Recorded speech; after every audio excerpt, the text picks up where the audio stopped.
Ini deklarasi forum jurnalis Batak mendukung penutupan event seruan dari pimpinan gereja dan para aktivis lingkungan dan LSM sudah bersuara.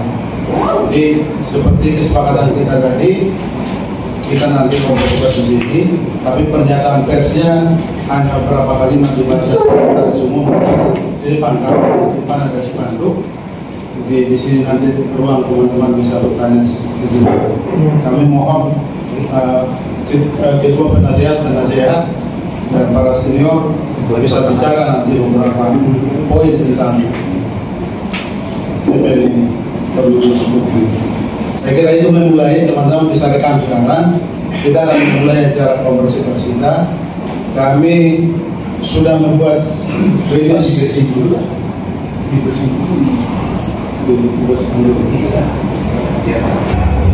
karena perusahaan ini sudah meresahkan, sudah merusak lingkungan. Itu awal dari keprihatinan kita, karena memang sudah semua masyarakat, terutama pimpinan gereja, LSM, dan aktivis lingkungan sudah berseru.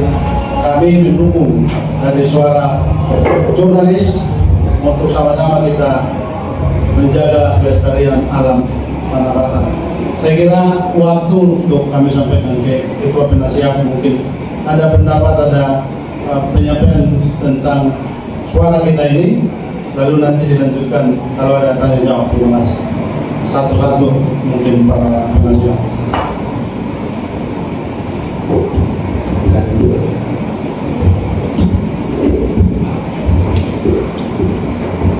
Para wartawan yang berdarah Batak. Orang Batak itu dikenal salah satu ciri khasnya bagaimana kepeduliannya terhadap kampung alam ini yang disebut Wonabasuki. Jadi kampung kelahiran itu disebut Wonabasuki. Di situ awal kami mau lahir ini sampai berkembang ke berbagai wilayah sampai ke mancanegara. Jadi kepedulian kepada Wonabasuki itu dikenal sebagai sampai darah orang Batak itu pun bersuara. Sampai darahnya orang Batak itu pun bersuara tentang kampung halaman.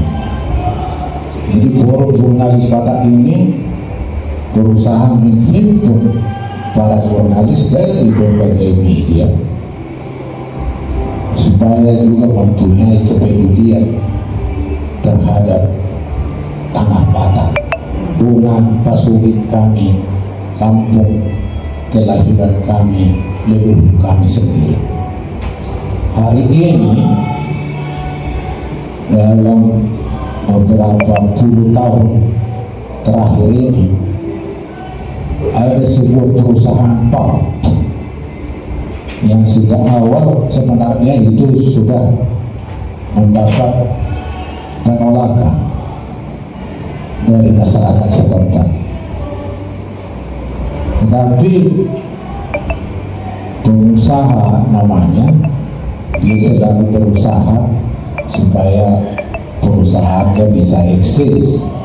Perusahaan pulp itu bahan bakunya adalah kayu, pohon-pohon yang akan ditebang.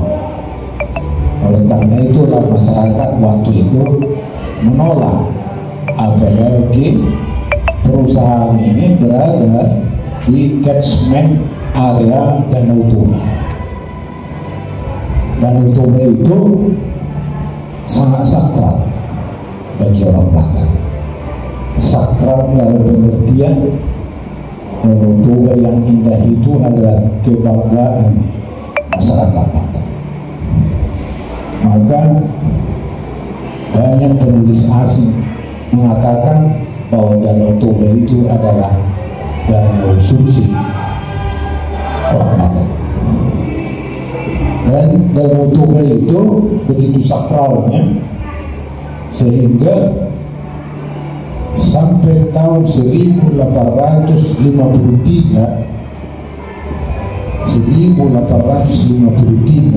belum ada pihak asing yang pernah melihat Danau Toba. Itu sangat sakralnya. Orang Batak berusaha supaya pihak asing tidak pernah sampai ke Danau Toba. Barulah Van der Toep yang pertama kali bisa melihat Danau Toba. Itu sedikit gambaran betapa sakralnya, sucinya Danau Toba itu. Dan pada masa itu tidak boleh masyarakat setempat membuang kotoran atau sampah ke Danau Toba karena dianggap suci. Maka dia sangat jauh menjadi sumber kehidupan bagi masyarakat Batak. Dan ceritanya itu Ihan Batak itu bisa hampir sebesar kerbau hidup di Danau Toba pada zamannya. Itu sedikit ke belakang. Belakangan ini ada masalah karena ada pabrik PAK yang namanya dulu PT Inti Indorail Utama. Kemudian dia berubah setelah Gopabrik berubah menjadi Toba Pulp Lestari. Itu sudah kontroversial sejak awal, dan diharapkan sebenarnya bisa aja TPL itu ada, tetapi dengan sistem pengelolaan lingkungan yang tidak merusak catchment area Danau Toba dan sekitarnya. Tapi ternyata tidak terpenuhi. Dan belakangan sampai ada jalan akses masyarakat yang diportal oleh perusahaan ini, sehingga jalan tradisional itu tidak bisa dilalui oleh masyarakat setempat. Oleh karena itu mendorong pimpinan gereja kemudian Kristen Batak Protestan AKBP yang berpusat di Batak mengadakan dua bersama untuk kiranya perusahaan ini berkenan supaya jalan masyarakat itu jangan dihalang. Itu awal. Jadi dua bersama itu dilakukan kalau tidak salah ada 2 kali, tetapi rupanya kurang mendapat tanggapan. Oleh karena itu Empurus KBP itu sebagai puncak pimpinan gereja Batak itu mengeluarkan seruan supaya TPL ditutup, dan kemudian disusul oleh pernyataan gereja-gereja di Sumatera Utara, termasuk juga bukan hanya gereja Protestan, juga gereja Katolik. Dan oleh karena itu sebagai dukungan moral dari jurnalis yang tergabung di forum jurnalis Batak merasa perlu menyuarakan dukungan sepenuhnya yang nanti akan dideklarasikan atas seruan pimpinan HKBP itu. Bagi masyarakat Batak, pimpinan HKBP itu dianggap sebagai pimpinan imam, makanya disebut dengan Opui Empurus HKBP. Dan suaranya ini adalah suara moral, suara kenabian. Kami memahami bahwa Polisi itu tidak mempunyai kuasa untuk menutup perusahaan ini, tapi beliau menyuarakan suara moral, dan oleh karena itu kami juga melihat Forum Jurnalis Batak memandang dukungan moral sepenuhnya dari kami yang tergabung di dalam forum ini, menyuarakan mendukung sepenuhnya seruan Polisi HKBP tersebut. Itulah sekedar pengantar dari saya sebagai Ketua Dewan Penasehat Perjuangan, dan juga ada di sini ada kami beberapa orang penasehat termasuk Saudara Juan Romunte dan Saudara Budi Tanjaitan, dan beliau ini juga sudah senior di beberapa media. Baiklah beliau nanti mempertahankan diri. Oleh karena itu kami kembalikan kepada Ketua Pelaksana Perjuangan. Sedikit saya jelaskan. Di Perjuangan ini ada punya ketua umum kurang sehat, sehingga dalam beberapa waktu yang lalu kami membentuk ketua pelaksana, yaitu Saudara Otman Ipanggao yang tadinya menjadi sekjen digantikan oleh Pak Bambang Mahon, dan tadinya menjadi bendahara, dan bendahara dipegang oleh Pak Setanggang yang tadinya menjadi wakil bendahara menjadi bendahara umum. Jadi karena ketua kami kurang sehat, maka ketua pelaksana yang menyelenggarakan, dan kami kembalikan kepada beliau. Umum dan pimpinan redaksi di majalah Narwastu, beliau adalah penasehat. Lalu di sebelah kanan saya ini ada Bang Asdor Dajulu SH. Dia juga wartawan senior, menulis banyak buku. Dia menjadi ketua dari bagian organisasi dari Porjuga.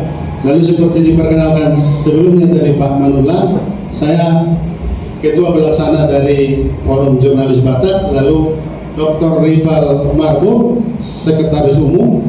Lalu tadi ketua penasehat Bapak Dr. Andus CH Robin Simanula. Lalu sebelahnya juga penasehat kami Bapak Lurin Panjaitan MM. Lalu sebelah ujung Bapak Mula Sitanggang SE Bendahara Umum. Saya kira saya perkenalkan, ini penting ya untuk diketahui teman-teman wartawan. Saya kira lanjutkan Pak.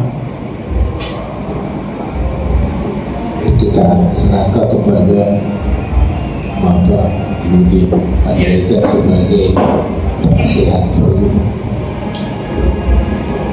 Baik teman-teman, karena kita sudah sampai kepada masalah yang ditimbulkan oleh PTPN, saya sebagai pribadi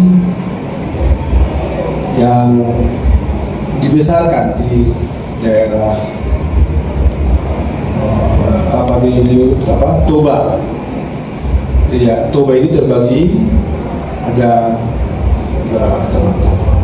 Tapi yang terluas di daerah Toba adalah daerah kami, yaitu Kecamatan Abicaran, Borpor, Olesau, disingkat menjadi Hawornas. Ini sekitar 75% dari luas wilayah Toba ada di Hawornas. Kami sangat merasakan, dan kalau boleh saya ambil kesimpulan, rakyat Hawornas kini menangis akibat dari operasional PT PAM Toba Lestari. Dulu waktu Agus Marpao 91, dia sebagai kalau salah dirut atau apa itu, komod besar utama itu dulu Indorayo, PT Indorayo, dan akhirnya menimbulkan gejolak keresahan masyarakat terhadap bau akibat polusi udara. Kemudian berkembang proses masyarakat, kedua masyarakat, keresahan masyarakat diakomodir pemerintah, sehingga di daerah Posea dekat Sepura-Pura itu, dekat Danau Toba itu, dibuatlah sekarang itu PT Pak Lestari, yaitu pabrik bubur kertas. Pabrik ini tentu menghasilkan bahan baku kayu, umumnya eukaliptus, tapi tidak cukup hanya itu, dan itu terbatas. Daerah Tapanuli, daerah Toba, daerah kami lahannya terbatas, sehingga merambah sampai ke Umbang, Tapan Utara, juga sampai ke Semeru. Kami melihat setelah puluhan tahun PTPN ini beroperasi, bukan menimbulkan berdampak mudaratnya, kemanfaatan, tapi banyak menimbulkan kerugian besar. Saya ambil contoh satu. Aliran sungai atau Danau Toba dari Posea terus ke proyek PLTA Sigura-Gura, terus ke proyek PLTA Siharimau, sampai PLTA 2, PLTA 3, sampai ke Sungai Asahan, ke Asahan dan Tanjung Balai. Saya sudah lihat bagaimana kualitas air sekarang di Sungai Asahan. Saya bandingkan waktu sebelum ada Indorayo dan PTPA. Air sekarang di situ adalah sudah sangat buruk, dan ikan pun tidak ada perkembangannya, banyak yang mati.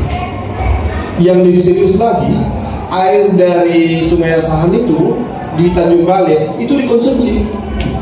Itu adalah dikonsumsi oleh masyarakat Tanjung Balai. Air bakunya dari situ. Kalau sudah tercemar dari hulu sampai ke hilir, kerugiannya sudah bisa kita perhitungkan. Nah, apakah masih kita atau pemerintah tutup mata atas situasi yang memprihatinkan ini? Saya pikir, dan kami dari Perjuba sependapat dengan ormas yang bergerak menuntut agar PTPN segera ditutup. Tokoh agama, pimpinan lembaga keagamaan sudah bersuara, kami juga sependapat. Untuk itu mungkin suara dari Perjuba ini, karena kami ada di Jakarta, jangan dianggap oleh pemangku atau program kekuasaan sekarang ini sebagai angin lalu. Marilah melihat realita. Penderitaan yang ditimbulkan oleh PTPL bukan hanya soal pencemaran lingkungan, perubahan iklim, tetapi pelanggaran hak-hak mendasar, hak ulayat yang diakui oleh undang-undang, hak ulayat dan tanah rakyat itu sudah banyak dikangkangi oleh pihak pengusaha untuk kepentingannya. Masyarakat tentu banyak yang menolak, tapi ada faktor-faktor tertentu yang membuat mereka tidak bisa bersuara sampai ke pusat. Tapi kesimpulannya sudahlah, dalam pemerintahan Presiden Prabowo Subianto sudah saatnya mengambil sikap tegas. Jangan tunggu datang musibah yang paling besar. Kini Toba dan sekitarnya dilanda kekeringan selama 3 bulan. Ini adalah karena akibat dari perubahan karena perusakan lingkungan dan perubahan iklim yang mempengaruhi daerah Bunda kami, yaitu Toba, Tapan Utara, Kumbang Gangsaran sampai ke Deli. Demikian barangkali kami juga mengimbau masyarakat, mari kita bangkit bahu membahu, ormas, tokoh-tokoh, khususnya para perantau yang merasa terpanggil untuk memikirkan Bunda Sawit demi kelestarian lingkungan dan kesehatan masyarakat sampai generasi yang kita tinggalkan nanti. Terima kasih. Demikian dari kami. Kami sampaikan kembali ke Renata. Nurdin Panjaitan, dia cerita tentang Kabupaten Toba karena dampak dari TPL ini juga ke Danau Toba. Danau Toba itu dikelilingi 7 kabupaten, sebenarnya 8 itu Pak Barat. Jadi ada air yang mengalir dari Pak Barat, tidak pernah kelihatan airnya, tapi di bawah tanah lewat dari Sigalinggi masuk ke Danau Toba. Jadi Pak Barat ini juga menyumbang air sangat besar di Danau Toba. Jadi sebenarnya ada 8 kabupaten yang bersinggungan dengan Danau Toba langsung. Saya kira itu dari saya, tambahkan Bang Jondro dan Bang Asraf.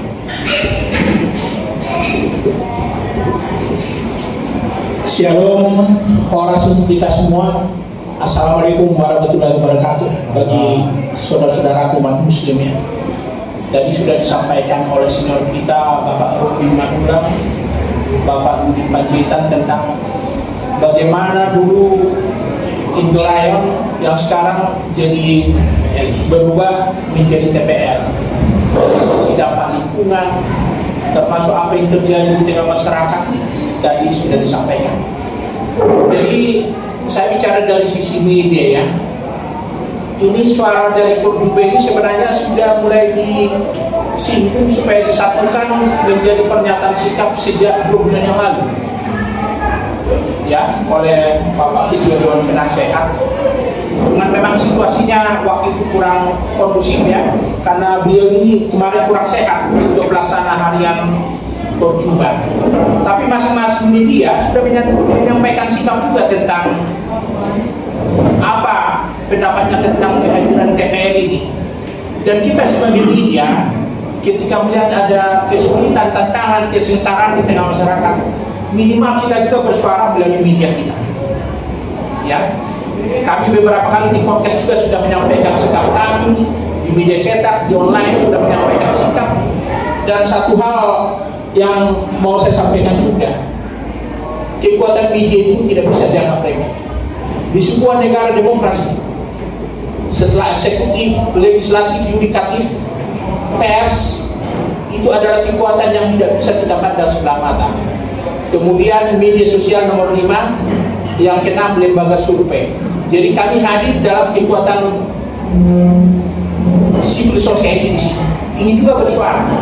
Memang ini menimbulkan dilematis juga ya, pro dan kontra.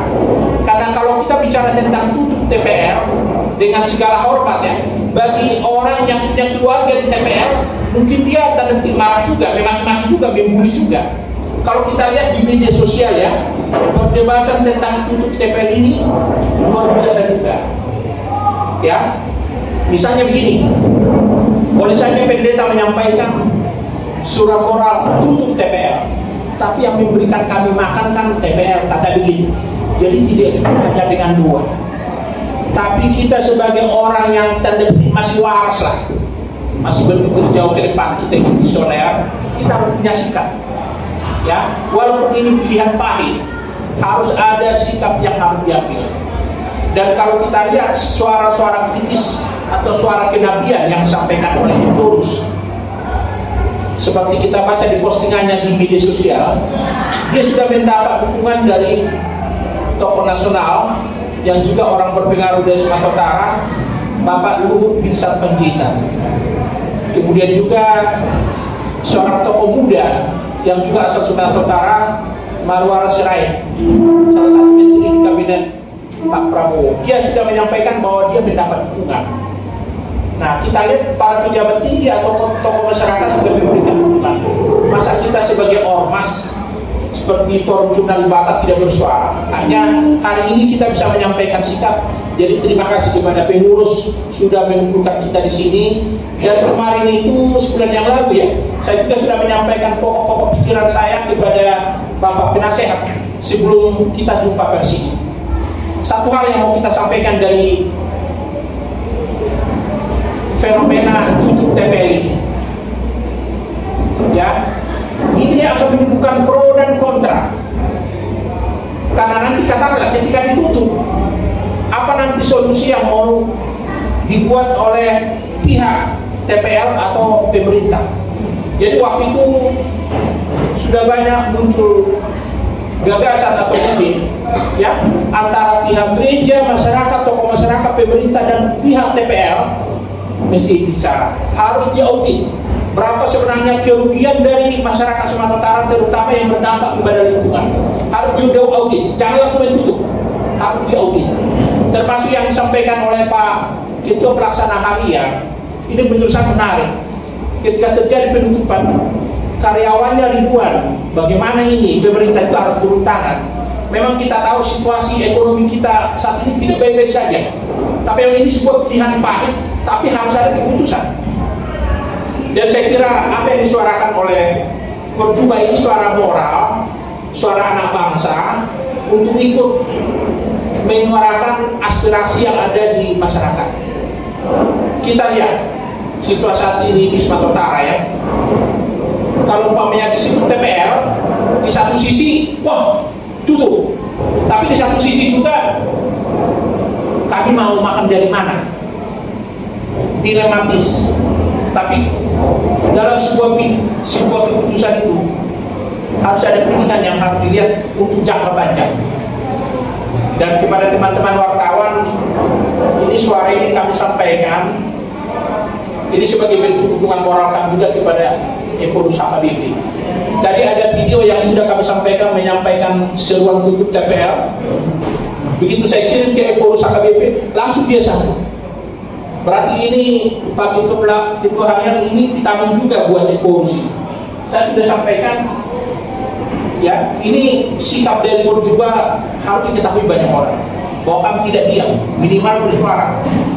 Karena kalau kita lihat, selain ada acara doa diadakan, ada juga diskusi-diskusi seperti di gereja HKBP kemarin, HKBP Sudirman, ada pakar lingkungan, ada pejabat, ada aktivis LSM juga sudah bicara tentang ini. Dan kita tidak bisa menutup mata tentang kondisi seperti ini. Kalau umat sudah berdoa, saya percaya kekuatan dari langit tidak akan menutup tangan, atau katakanlah tidak mungkin melipat tangan dengan situasi saat ini. Dan inilah gunanya kita menyampaikan sikap secara terbuka kepada publik, kepada pemerintah, juga kepada teman-teman wartawan. Karena teman-teman wartawan, maaf ya, dengan segala hormat, wartawan juga yang saya lihat ya, terbelah juga menyikapi ini. Saya nggak tahu apa yang terjadi. Yang pasti ada juga yang pro ke TPL, tapi ada juga yang kontra. Dan satu hal yang mau saya sampaikan kepada teman-teman wartawan, dalam kehidupan ini kita akan berhadapan dengan sebuah pilihan-pilihan, tapi seperti yang disampaikan oleh Pak Ketua Perjuba ini, kita harus menyampaikan sikap, kita harus bersuara. Ya memang kita tidak punya tanda petik pedang untuk memutuskan tutup TPL, tapi dengan suara kita ini menyemangati Eporus HKBP yang kita tahu dia juga barangkali berbeban berat juga, karena saya lihat di postingan media sosial. Saat ini kemana-mana dia bertemu dengan pejabat, dengan tokoh masyarakat, dengan anggota dewan, dia selalu menyuarakan masalah lingkungan ini. Jadi saya kira itu yang bisa saya sampaikan Pak Ketua. Ya, kiranya apa yang kita sampaikan pada hari ini bermanfaat dan bisa diketahui banyak orang untuk melihat inilah realitas yang terjadi saat ini di Sumatera Utara, terutama daerah Kabupaten Toba. Saya kira demikian. Terima kasih. Telatak juga akan berrelasi dengan lembaga-lembaga lain yang sudah mendeklirkan tutup TPL. HKBP dalam hal ini yang lagi masih membicarakan ini, termasuk di Jakarta ini, di gereja-gereja HKBP di distrik sudah diseminarkan ini, dan ini mengerucut. Teman-teman kami bisa nyatakan bahwa nanti kalau pemerintah tidak peka dengan suara rakyat ini, akan ada demo besar-besaran orang Batak di istana. Saya kira itu yang disampaikan juga di gereja. Mungkin dilanjutkan Bang Asno. Terima kasih Lai Hujud Marduga. Juga terima kasih kepada rekan-rekan pers wartawan yang hadir pada hari ini, kepada senior-senior kami penasehat atas acara ini kita boleh diundang. Sedikit saran dan pendapat dari saya, acara ini sangat bagus untuk menyuarakan bahwa Porjuba, Forum Jurnalis Batak ini mempunyai aspirasi yang sama dengan para rakyat masyarakat Toba ataupun Tanah Batak yang kini menderita akibat kehadiran TPL. Kalau kita merunut dulu kepada masa lalunya, kehadiran seperti yang dikatakan abang saya Bang Robin Manullah, kehadiran PT Inti Indora yang utama ini tahun 80-an di zamannya Gubernur Karudin Nasution sebagai pengganti daripada EUP Tambunan dulu, ini baru dikasih izin. Kehadiran awalnya cikal bakalnya ini sudah mendapat kontroversi dari masyarakat setempat. Kalau kita melihat geografis struktur Tanah Batak itu sampai sekarang menurut saya memang bukanlah sebuah cocok untuk industri, tidak cocok, karena itu semuanya berasal dari tanah ulayat, tanah-tanah sejarah kerajaan Batak, tanah-tanah pariwisata. Apakah ada di Indonesia ini tanah pariwisata yang ada industrinya di suatu tempat, satu lokasi yang sama? Kan sangat jarang itu terjadi. Ada industri, ada pariwisata.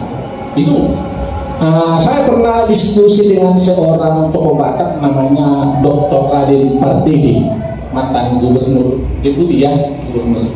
Dia mengatakan kita memang setuju bahwa TPL itu, saya nggak setuju kalau dikatakan ditutup, tapi direlokasi dari Tanah Batak, karena dia mempunyai satu perusahaan yang sama di Indokiat di Riau, Pelalawan sana. Jadi itu satu industri. Tapi Indokiat ini berdiri di atas lahan hutan kelapa sawit, jauh dari pemukiman penduduk. Jadi tidak merusak lingkungan penduduk. Kalau saya dulu saya kebetulan lahir di Santar, tapi kampung halaman di Lagu Boti. Lagu Boti itu TB dan Toba juga. Lokasi Lagu Boti ke pabriknya Porsche ini sekitar 18 km dari kota Parapat ke pabrik Indorayon itu sekitar 38 km. Jadi memang dia persis di kawasan Danau Toba ini yang sangat merusak. Yang berikutnya yang saya lihat akibat daripada Indora PT TPL ini, baru zaman sekarang lah terjadi banjir bandang di kawasan Danau Toba. Saat Parapat, 2 Bakaran, hancur itu dari atas itu, mulai dari Hukapau turun batu-batunya sama kayu-kayunya. Ini akibat ulah siapa? Nggak pernah diselidiki. Begitu juga yang di Parapat, Sosok Ladang. Dari Sosok Ladang dari arah perbatasan Simalungun itu kan ada di situ, di jembatan apa itu, si Sera-Sera. Nah, itu mulai dari situ turun Parapat. Anehnya Parapat itu kan tanah tinggi, kok bisa banjir? gitu. Makanya juga kok bisa banjir dari mana?